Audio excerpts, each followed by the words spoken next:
The wedding invitation arrived on a Tuesday. Elegant cream cardstock with gold embossing that probably cost more than my supposed weekly grocery budget. My sister Patricia had always been one for grand gestures, but this was excessive even for her. Maybe try the community center, she'd suggested during our last phone call, her voice dripping with false concern. It's more your budget. I know things have been difficult for you since the divorce. Difficult. That's how Patricia described my life now, a series of difficulties and downgrades. From the suburban housewife she'd envied to the studio apartment dweller she now pitted. If only she knew that my difficulties included deciding which of my 7 companies to take public first. I studied the invitation again. The Rosewood estate. Of course she'd chosen the Rosewood. It was the crown jewel of wedding venues in the state, with a 2-year waiting list and prices that made most people's eyes water. What Patricia didn't know was that I'd bought it 18 months ago, along with 6 other properties, when I was building my hospitality portfolio.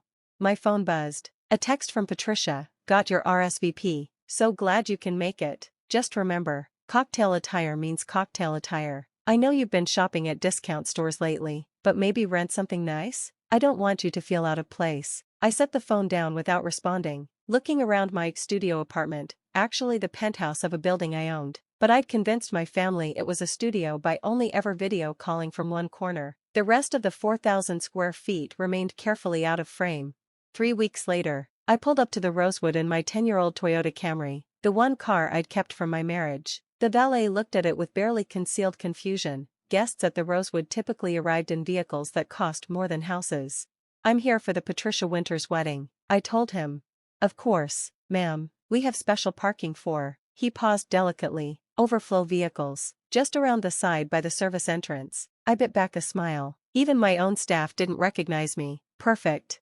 The Rosewood looked magnificent, which was hardly surprising since I'd personally approved the $2 million renovation that had just been completed. New marble terraces, restored fountains, and gardens that had been featured in 3 national magazines. Patricia had chosen well, even if she didn't know she was essentially borrowing her sister's property. Samantha, my cousin Linda, spotted me first, her eyes immediately scanning my outfit, a simple black cocktail dress I'd bought off the rack. Oh, you made it. Patricia was worried you might feel uncomfortable. Why would I feel uncomfortable at my sister's wedding? I asked innocently. Linda exchanged glances with her husband. Well, you know, the venue, the guest list. I heard the governor's coming, and several Fortune 500 CEOs. It's just very out of my league, I suggested. I didn't say that, she flushed. It's just that Patricia mentioned you've been having a hard time, living in that tiny apartment, working retail. That was the cover story I'd given when asked about my job. Technically true, I did work in retail. I owned a chain of luxury boutiques across 3 states, but I work in retail sounded different for my own 47 stores, and I'd been curious to see how my family would treat me without the buffer of visible success. The results had been educational.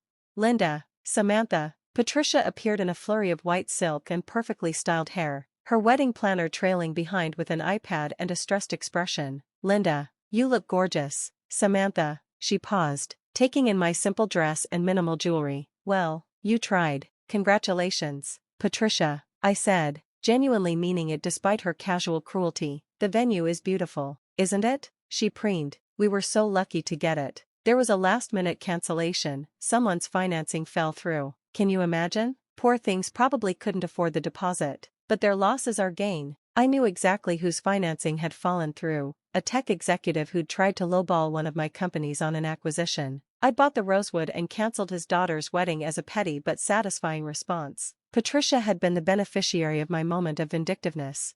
Ms. Winters? The wedding planner interrupted. The venue manager would like to speak with you about the ceremony arrangements. Can't it wait? Patricia snapped. I'm greeting guests. He said it was urgent. Patricia rolled her eyes. Fine, Samantha. Try to mingle, but maybe avoid the governor's table? We don't want any awkwardness. She swept away, leaving me standing with Linda, who was trying not to look embarrassed on my behalf.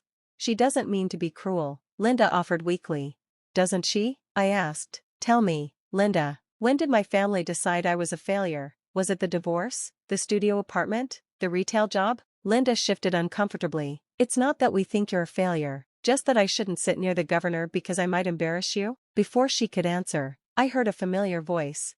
Ms. Harper. Would you like to review the renovations you ordered? Every head in the vicinity turned. Marcus Webb, yes. The same Marcus who managed my other properties, stood in his impeccable suit, iPad in hand, looking mortified as he realized his mistake.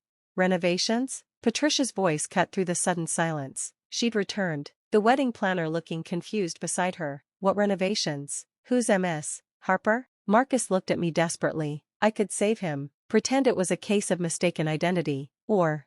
Hello, Marcus, I said calmly. I thought we agreed you'd be discreet today. I apologize, Ms. Harper. I didn't expect you to be. He gestured vaguely at my location near the service entrance. Here, shall we discuss the terrace additions in your office? My office? Patricia's voice had risen an octave. Samantha, what is he talking about? The cat was effectively out of the bag, but I tried one last deflection. It's just a misunderstanding. Ms. Harper is the owner of the Rosewood estate, Marcus said, apparently deciding to commit fully to his mistake. Along with several other properties in our portfolio. The silence that followed was deafening. I could practically hear my family's worldview restructuring itself. That's impossible, Patricia said flatly. My sister works in retail. She lives in a studio apartment. She drives a 10-year-old Camry. All true, I confirmed. I do work in retail. I own a chain of luxury boutiques. I do live in a studio, the penthouse studio that takes up the entire top floor of my building. And yes, I drive a 10-year-old Camry because it's reliable and I don't need a car to define my worth. But, Patricia's perfect composure was cracking. You let me pay for this venue. You let me brag about getting it. You knew I was lying about the cancellation? Actually, I arranged the cancellation, I admitted. The previous booking was made by someone who tried to cheat me on a business deal. Petty? Yes, but it worked out for you, didn't it? You own the Rosewood? Linda's husband, Robert, had found his voice. He was a real estate developer who'd been trying to buy the property for years. Your SH Enterprises? Sterling Harper Enterprises, I confirmed. And yes, Robert, I know you've been sending offers. The answer is still no. Marcus cleared his throat. Ms. Harper, about those renovations. Not now, Marcus, I said gently. This is my sister's wedding. Whatever it is can wait until Monday. But you specifically asked to review. Monday, I repeated firmly. He nodded and retreated, leaving me surrounded by stunned relatives. Patricia looked like she'd been slapped. Her wedding planner was frantically typing on her iPad, and a small crowd of guests had gathered to watch the drama unfold. How long? Patricia asked finally. How long have you owned it? 18 months. Bought it as part of a package deal with 6 other properties. And you let me think I was getting some amazing deal? You let me patronize you about the community center? I met her gaze steadily. You've been patronizing me for 3 years, Patricia. Ever since David and I divorced and you decided that meant I was somehow lesser. Every family gathering, every phone call, every interaction has been colored by your assumption that I'm a failure. But you never said anything. Would it have mattered? You'd already decided who I was. Poor Samantha. Couldn't keep her husband. Can't afford nice things. Needs her successful sister's pity. I gestured around the venue. You never once asked why I was so calm about the divorce. Never wondered how I afforded my apartment in the most expensive part of the city. Never questioned how someone working retail could travel to Europe 4 times last year. You went to Europe? Linda asked weakly. For business. I was acquiring a boutique chain in Paris, but when I mentioned traveling, you all assumed I meant driving to the next state. Patricia's eyes were filling with tears, and I felt a pang of guilt. This was her wedding day, and I was ruining it with revelations. Look, I said more gently, this doesn't have to change anything. It's still your day. You're still marrying Charles. The only difference is now you know your venue is a family property. Family property? She laughed bitterly. You mean your property. God, do you know how this looks? How pathetic I seem. I've been bragging for months about scoring this venue, about how exclusive it is, how not everyone can afford it. And the whole time, my sister owned it? No one else knows, I pointed out. Marcus is discreet, and the staff don't gossip. Your guests don't have to know. I know, she said quietly. I know that every time I insulted you, every time I suggested you couldn't afford things, every time I made you feel small, you could have destroyed me with a single word. Why didn't you? It was a good question. Why had I let it go on so long? Because I wanted to know, I said finally. After David left me for his secretary, yes. I know you all knew about the affair before I did. I needed to know who actually cared about me. Not my money, not my connections, not what I could do for them, just me. And we failed, Patricia said, tears flowing freely now. God, we failed spectacularly. You didn't fail, I said. You just showed me who you are, and despite everything, you're still my sister. I still love you. That's why I made sure you got this venue. That's why I've been anonymously covering the cost overruns. Yes, I know about the flowers and the upgraded menu. That's why I'm here. Despite being told I'd embarrass you in front of the governor. The governor, Robert said suddenly. He's here because of you, isn't he? Not because of Charles's connections. I shrugged. He's a family friend. He stays at my hotels when he travels. Hotels? Linda squeaked. Plural? Can we not do this now? I asked. Patricia, you have 300 guests waiting to watch you get married.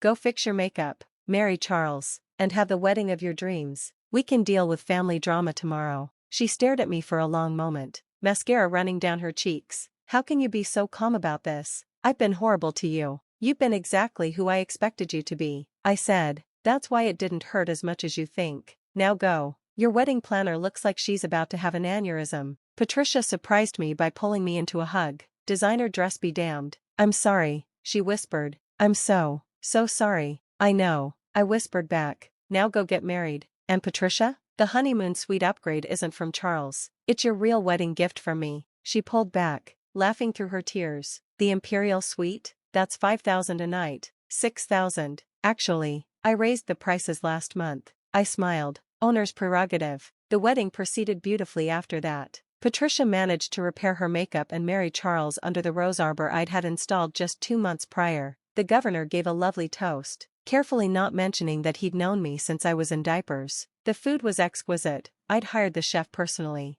During the reception, family members approached me one by one, each with their own mixture of apology, curiosity, and calculation. Some genuinely seemed remorseful. Others were clearly already planning how to leverage our relationship. So, Uncle Pete said, sliding into the seat next to me during the dessert course, I've got this investment opportunity. No, I said pleasantly. You didn't let me finish. I don't need to. The answer is no. He deflated slightly. Because of how we treated you? Because you only see me as a bank account now, I said. Before, I was poor Samantha. Now I'm rich Samantha. Either way, I'm not just Samantha to you. That's not fair, isn't it? I gestured around the room. Look at Linda over there, already on her phone, probably Googling my net worth. Robert's been texting his business partners about SH Enterprises, and Martha is calculating how this affects her social standing. The only person not treating me differently is the one person who didn't know me before. I nodded toward Charles, Patricia's new husband, who'd taken the revelation in stride and simply said, "Cool, can we get a family discount for anniversary parties?" Uncle Pete had the grace to look ashamed. We really are shallow, aren't we? You're human, I corrected, but so am I. And I deserved better than being dismissed because my marriage failed and I chose to live quietly. As the evening wound down, Patricia found me on the terrace, looking out over the gardens I'd spent a fortune restoring. It's beautiful, she said, joining me at the railing. Everything's beautiful, and I almost didn't invite you, but you did. Only because Mom would have killed me if I hadn't. She laughed bitterly. God, I'm still doing it, still being horrible. You're being honest, I said. That's an improvement. We stood in silence for a moment, watching guests dance under the string lights I'd had specially installed. What happens now? She asked. Do we pretend this didn't happen? Go back to you being poor Samantha and me being the sister who married well? I suggested. We can't go back, Patricia, but maybe we can go forward. Maybe start with treating each other like actual people instead of caricatures. I'd like that, she said softly. And Samantha? Next time I get married. Next time? I interrupted, laughing. You just got married. I'm being optimistic. She grinned. Next time, you're maid of honor, and we're having it somewhere you don't own, so there are no surprises. Deal, I said, though I should probably mention I'm in escrow on 3 more properties. Of course you are. She shook her head. My sister, the secret real estate mogul. Mom's going to have a heart attack when she finds out. She already knows, I said. Who do you think told me about your wedding date before you sent the invitation? Patricia's mouth fell open. Mom knew? Where do you think I get my strategic planning skills from? I winked. The apple doesn't fall far from the tree. As we headed back inside, Patricia stopped me. Sam, the community center comment. I really am sorry about that. Don't be, I said. I actually donated enough to renovate their event space last year. It's quite nice now. Not Rosewood nice, but nice. Of course you did. She linked her arm through mine. Is there anywhere in this state you don't secretly own or fund? A few places, I admitted, but give me time. We rejoined the reception just as Charles was preparing to toss the bouquet. Patricia grabbed it from him.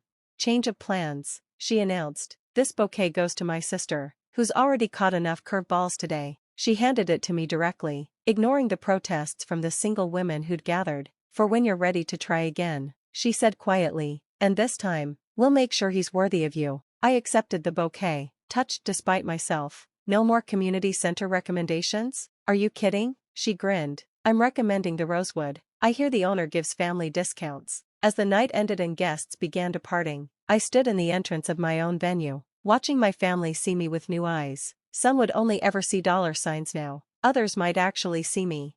But for the first time in 3 years, I was just Samantha Harper, not the divorced failure or the secret millionaire, just a woman who'd learned that sometimes you have to let people underestimate you to find out who's worth overestimating.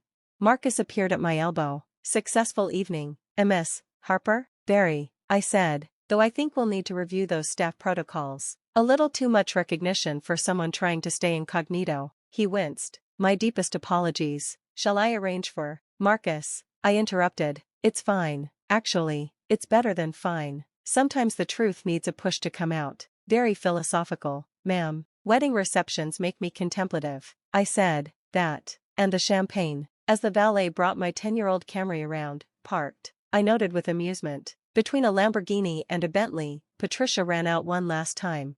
"Same car?" she asked.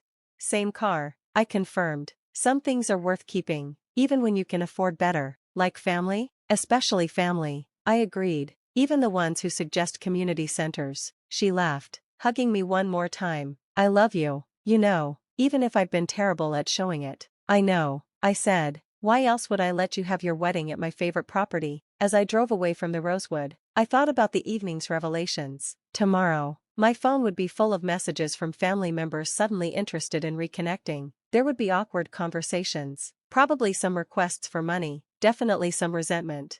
But tonight, I'd watched my sister get married in a venue I'd lovingly restored, surrounded by beauty I'd created, even if she hadn't known it. And in the end, that was worth more than maintaining any secret. Though I was definitely keeping the Camry. Some things were too much fun to give up.